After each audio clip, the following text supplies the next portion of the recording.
E5 TV news కు స్వాగతం. ముందుగా హెడ్లైన్. మహాకుంభమేళాలో భారీ అగ్ని ప్రమాదం. ఏపీలో వాట్సాప్ గవర్నెన్స్ సేవలు ప్రారంభం. మహాత్ముడికి సీఎం రేవంత్ గవర్నర్ జిష్ణుదేవ్ నివాళులు. జేహెచ్ఎంసీ కౌన్సిల్ సమావేశం రసాబస. ప్రయాగ్రాజ్లో తొక్కిసలాట జరిగిన మరుసటి రోజే భారీ అగ్ని ప్రమాదం సంభవించింది. ప్రపంచంలోనే అతిపెద్ద ఆధ్యాత్మిక కార్యక్రమైన మహాకుంభమేళలో అగ్ని ప్రమాదం జరగడం ఇది రెండోసారి. జనవరి 19న తొలి అగ్ని ప్రమాదం జరిగింది. తాజాగా గురువారం సెక్టార్ 22 ప్రాంతంలో మంటలు చెలరేగి ఇప్పటికే అనేక టెంట్లు దగ్ధమయ్యాయి. అగ్నిమాపక దళం సంఘటనా స్థలానికి చేరుకుని మంటలను అదుపు చేసేందుకు ప్రయత్నిస్తుంది.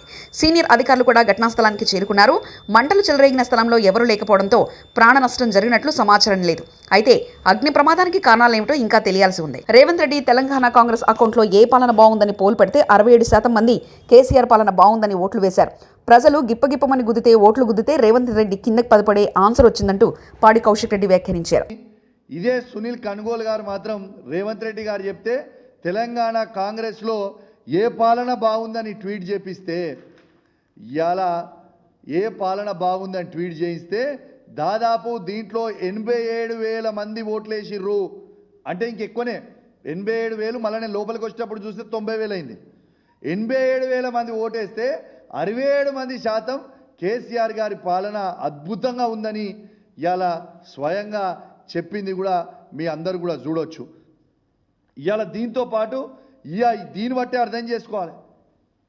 ఇలా సునీల్ కనుగోలు గారు రేవంత్ రెడ్డి గారి నాయకత్వంలో సునీల్ కనుగోలు గారు మా 10 మంది ఎమ్మెల్యేలని కోట్లాది రూపాయలు ఇచ్చి కొనుగోలు చేసుకుంటూ, కానీ రేవంత్ రెడ్డి గారు ఆదేశాల మేరకు ఇలా తెలంగాణ కాంగ్రెస్ అఫీషియల్ ట్విట్టర్ అకౌంట్లో పోస్ట్ పెట్టిన సునీల్ కనుగోలుకి ఇలా ప్రజలు గిప్ప గుద్దుతే దిమ్మ తిరిగిపోయి కింద పడిపోయే పరిస్థితికి వచ్చింది ఇలా ఆన్సర్.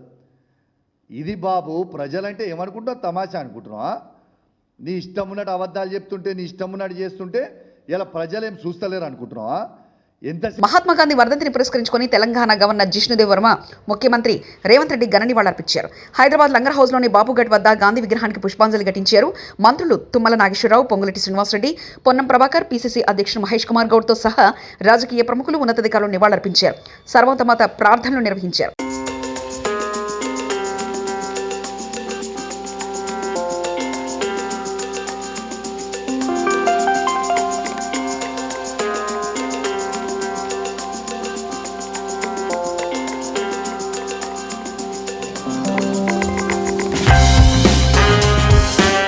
అమరావతి ఏపీ రాష్ట్ర ప్రభుత్వం పౌర సేవలు అందించేందుకు ప్రజల నుంచి వినతులు స్వీకరించేందుకు, వారికి అవసరమైన సమాచారాన్ని చేరవేసేందుకు వీలుగా వాట్సాప్ పరిపాలన, వాట్సాప్ గవర్నెన్స్కు శ్రీకారం చుట్టింది. మంత్రి నారా లోకేష్ ఉండవల్లి నుంచి ఈ కార్యక్రమాన్ని ప్రారంభించారు. ఇందులో తొలి దశలో మొత్తం 161 రకాల పౌర సేవలు అందిస్తున్నారు. రెండో విడత మరిన్ని సేవలను అందుబాటులోకి తీసుకురానున్నారు. దీనికోసం అధికారిక వాట్సాప్ నంబర్ 9552300009 కేటాయించారు.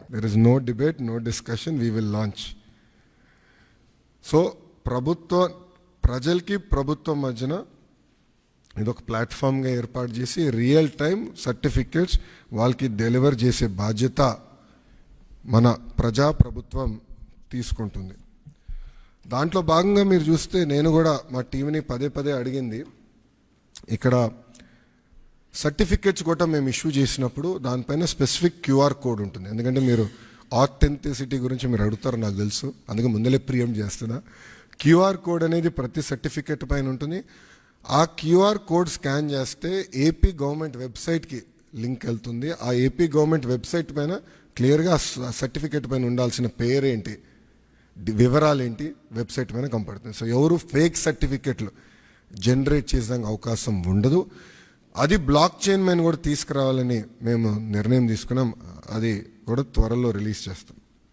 సో ఇప్పుడు మీరు చూస్తే ఈ సర్వీసెస్ అన్నీ, ఒక పక్కన రెవెన్యూ సర్వీసెస్, రెండో పక్కన మున్సిపల్ సర్వీసెస్, మూడోది ఎండోమెంట్.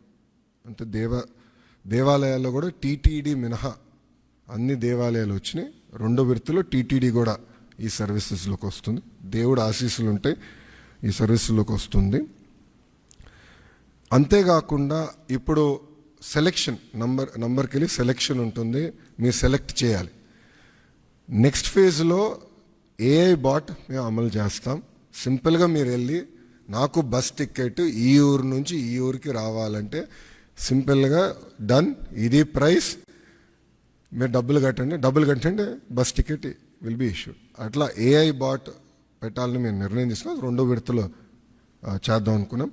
అంతేకాకుండా వాయిస్ కూడా, అంటే ఇంగ్లీషే కాకుండా తెలుగు భాషలో కూడా డైరెక్ట్గా చెప్తే సిస్టమ్ రెస్పాండ్ అయ్యే విధంగా చేయాలని మేము నిర్ణయం తీసుకున్నాం. 40,000 కోట్లు ఇసుక దందా చేశానని ఆరోపించిన పవన్ కళ్యాణ్ ఇప్పటివరకు చర్యలు ఎందుకు తీసుకోలేదు?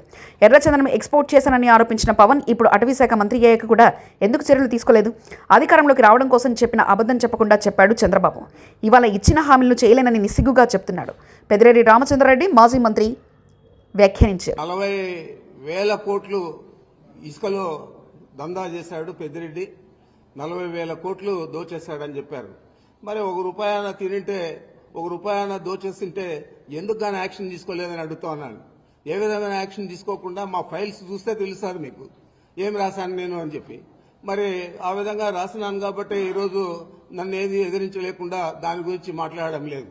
ఇదే పెద్ద మనిషి ఆ రోజు ఎన్నికల్లోనే నేను రెడ్ శాండిల్ అంతా కూడా ఎక్స్పోర్ట్ చేశాను, ఆయన చేసిందంతా కూడా నేపాల్లో పట్టుబడింది, దాని మీద మేము అధికారంలోకి వస్తానే చర్యలు తీసుకుంటానని చెప్పాడు ఇదే పవన్ కళ్యాణ్ గారు.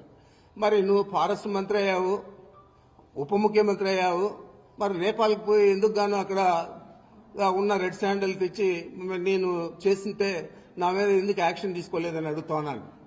ఏది కూడా లేకుండా ఒక వ్యక్తిత్వ హననాన్ని చేపట్టే విధంగా ఈ ప్రభుత్వంలో ఉన్న పెద్ద మనుషులందరూ కూడా పనిచేస్తా ఉన్నారు. ఈ రాష్ట్ర ప్రజలందరూ కూడా గమనించాలని నేను కోరుతా ఉన్నాను.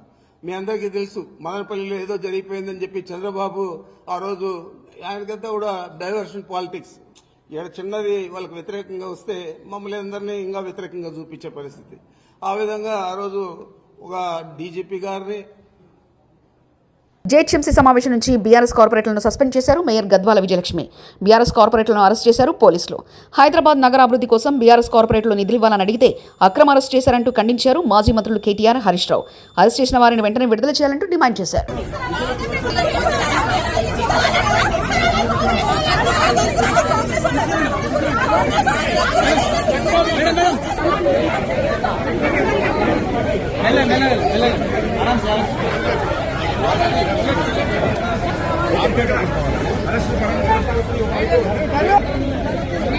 మంత్రి జూపల్లి నియోజకవర్గంలో కొన్ని నెలలుగా తాగునీరు బంద్, ఖాళీ బిందెలతో రోడ్డెక్కారు మహిళలు.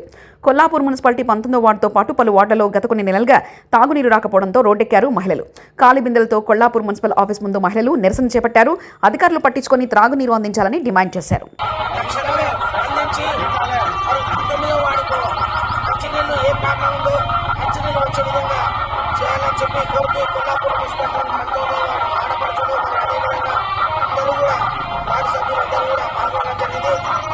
కేసీఆర్ను కలవడానికి తెలంగాణ భవన్కు వచ్చిన స్లోవేకియా దేశస్థులు కేసీఆర్ గురించి, తెలంగాణ చరిత్ర గురించి గొప్పగా విన్నామని తెలంగాణ భవన్ సందర్శించి ఉద్యమ నాటి విషయాలు తెలుసుకున్నారు Slovakia దేశస్థులు.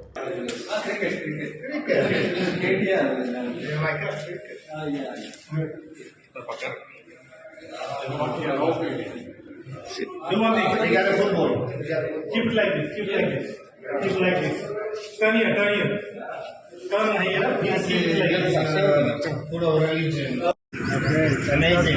Thank you so much. Nice to meet you. Thank you. Thank you very much. Thank you, gentlemen. Thank you.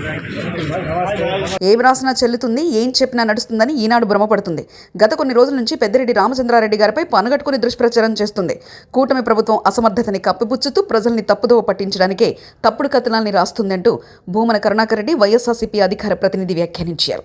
నిజంగా చూపించటం కోసమని పతాక శీర్షికలలో వేయటమే కాకుండా దాన్ని తెలుగుదేశం పార్టీ ప్రభుత్వానికి పూర్తిగా ఏదో గొప్ప విషయాలన్నింటినీ కూడా అందజేస్తున్నట్టుగా రాసి పనిగట్టుకొని గత కొద్ది కాలంగా ఆయన మీద ఆ పత్రిక విషప్రచారం చేస్తూనే ఉన్నది. రామచంద్రారెడ్డి గారు ఏ రకంగానూ కూడా అటవీ భూములను ఆక్రమించకుండా లేకపోయినప్పటికీ కూడా ఉద్దేశపూర్వకంగా మేము ఏమి రాసినా చెల్లుతుంది, మేము ఏం చెప్పినా కూడా నడుస్తుంది అన్నటువంటి ఒక గట్టి నమ్మకంతో ఆయన మీద ఉన్నటువంటి కోపము దుగ్ధతోటి వైఎస్ఆర్ కాంగ్రెస్ పార్టీ మీద, జగన్మోహన్ రెడ్డి గారు మా నాయకుడి మీద, మా మీద, అందరి మీద ఈ రకంగా ప్రభుత్వం, ఈనాడు ఉన్నటువంటి ప్రభుత్వం చేయాల్సినటువంటి మంచి చేయకుండా ఇలా వైఎస్ఆర్ కాంగ్రెస్ పార్టీ పాలన అంతా కూడా అరాచకమే జరిగింది అని ఇంకా ప్రజల్ని నమ్మించాలా అనేటువంటి ప్రచారంలో భాగంగానే ఈ రకంగా రామచంద్రారెడ్డి గారి మీద ఆ విషం చిమ్మింది. రామచంద్రారెడ్డి బేసిక్ గానే ఆయన ఈ రకమైనటువంటి అరాచకాలకి, ఆక్రమణలకు పూర్తి వ్యతిరేకమైనటువంటి వ్యక్తి. వైఎస్ఆర్ కాంగ్రెస్ పార్టీలో ఒక ప్రధానమైనటువంటి భూమికను పోషిస్తున్నటువంటి వ్యక్తి. రామచంద్రారెడ్డి గారిని దెబ్బతీస్తే వైఎస్ఆర్ కాంగ్రెస్ పార్టీని మరింత దెబ్బతీయొచ్చును అనేటువంటి ఆలోచనతోనే ఈ రకమైనటువంటి కుట్రలు కూటమి ప్రభుత్వం చేస్తున్నది. ఒకవైపు కూటమి ప్రభుత్వము, మరోవైపున వీళ్లను మోసేటువంటి ఈ ప్రచార ప్రసార మాధ్యమాలు పనిగట్టుకొని ఈ రకంగా మా పార్టీ నాయకులందరి మీద ఈ విషవాయువులు చిమ్ముతూ మీరు చేయాల్సినటువంటి ప్రజలకు ఇచ్చినటువంటి వాగ్దానాలను నెరవేర్చకుండా మా మీద విషం చిమ్మి బ్రతకాలని చూస్తే ప్రజలు ఏమాత్రం కూడా హర్షించరు. రామచంద్రారెడ్డి గారు ఆ కడిగిన ముత్యంలాగా మీరు ఏ రకమైనటువంటి విచారణ చేసుకున్నా కూడా ఆయన బయటికి వస్తాడు. నిన్న ఆయన ఛాలెంజ్ కూడా చేసినారు, నేను ఏ తప్పు చేయలేదని. దానికి పూర్తి వివరణ కూడా ఇవ్వటం జరిగింది. ఆ వివరణను మాత్రం కూడా ఆ పత్రిక ఏమాత్రం కూడా పట్టించుకోకుండా దానికి మాత్రం ఒక సింగిల్ కాలం ఐటమ్ రాసే, ఒక వ్యక్తి మీద దాడి చేస్తున్నప్పుడు కనీసం ఆయన వివరణ నీవు చేసినటువంటి దాడికి సమానంగా తీసుకోవాల్సినటువంటి అవసరం, కనీసమైనటువంటి బాధ్యత, పత్రికా ప్రమాణాలని కూడా పాటించకుండా చేసినటువంటి తప్పిదం కాదు, అసలు చాలా ఘోరం చేస్తున్నాయి. తెలుగుదేశం పార్టీకి, కూటమికి మోసేటువంటి పత్రికలు, ప్రసార మాధ్యమాలు. నిజం నిలకడతో బయటికి వస్తుంది. రామచంద్రారెడ్డి గారు నిష్కల్మషంగా ఈ సంఘటన నుంచి, ఈ ఆరోపణల నుంచి బయటికి వస్తారు. తెలుగుదేశం పార్టీ మీద, కూటమి మీద మా పోరాటం ఎట్టి పరిస్థితుల్లోనూ ఆగకుండా చేస్తూనే ఉంటాం. మీ ప్రభుత్వం చేసినటువంటి వాగ్దానాలను నెరవేర్చకుండా ఈ రకమైనటువంటి ఆరోపణలతోనే మా మీద కాలయాపన చేయటానికే చూస్తున్నది అన్నది స్పష్టంగా అర్థమైపోతున్నది. మహాత్మా గాంధీ వర్ధంతి సందర్భంగా నివాళులర్పించిన రేవంత్ రెడ్డికి హామీలు అమలు చేయించేలా బుద్ధి ప్రసాదించాలని వినతి పత్రం ఇచ్చిన బీఆర్ఎస్ నాయకులు. నల్లగొండ జిల్లా సంక్షేమ ప్రదాత జయేశ్వరి సర్కార్ నాయకత్వం, జై తెలంగాణ, జయేశ్వరి సర్కార్ నాయకత్వం, రవీంద్ర కుమార్ గారి నాయకత్వం, జై కేసీఆర్, జై కేసీఆర్ నాయకత్వం, రవీంద్ర కుమార్ గారి నాయకత్వం, జై తెలంగాణ, నల్లగొండ చంద్రశేఖరరావు గారి నాయకత్వం, జయేశ్వరన్న నాయకత్వం, రవీంద్ర కుమార్ గారి నాయకత్వం, జై తెలంగాణ, జై తెలంగాణ, కల్వకుంట్ల చంద్రశేఖరరావు గారి నాయకత్వం, కల్వకుంట్ల చంద్ర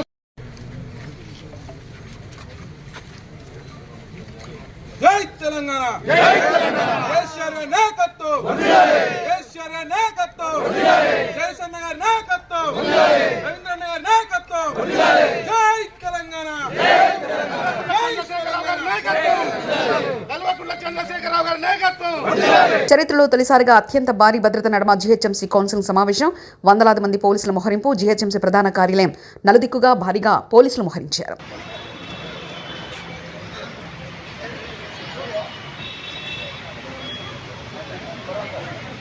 పెట్టుబడులు వచ్చాయి, పెళ్లి నిశ్చయమైంది, ఎంతమంది పిల్లలు పుడతారని అడిగితే ఏమైనా లాభం ఉంటుందా? మంత్రి శ్రీధర్ బాబు గారు చెప్పారు,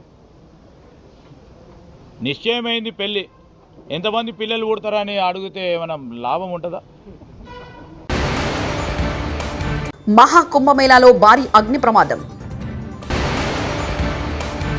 ఏపీలో వాట్సాప్ గవర్నెన్స్ సేవలు ప్రారంభం.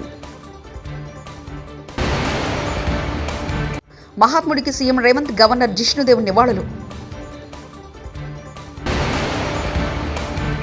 జీహెచ్ఎంసీ కౌన్సిల్ సమావేశం రసాబస. ఇవి బులెటిన్ విశేషాలు. చూస్తూనే ఉండండి E5 టీవీ న్యూస్.